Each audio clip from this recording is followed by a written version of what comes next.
guys, welcome back to the video. As you can see, I'm wearing my old handcuffs today.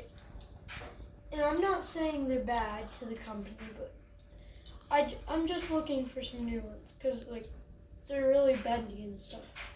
So, what I got in the mail maybe 5 days ago was, and guys, trash these. We're getting some new handcuffs. So what I got in the mail about 5 days ago is some sweet black steel handcuffs with a key. There's no button to get out of them. My old handcuffs do. You guys can see if I handcuff myself up, I will be.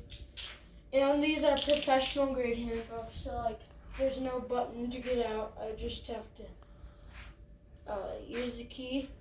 And guys, big shout out to Julian. He's one of my best buddies.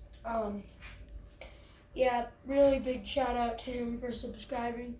Because guys, if you subscribe, you get a shout out. And guys, this is still tough. These ones you can just probably get out without pushing the button because they're not durable. But these are durable, guys. They are steel. So it's stainless steel, professional grade. Police use these, bail bonds. And make sure to smash that like button and hit the subscribe button. Peace out.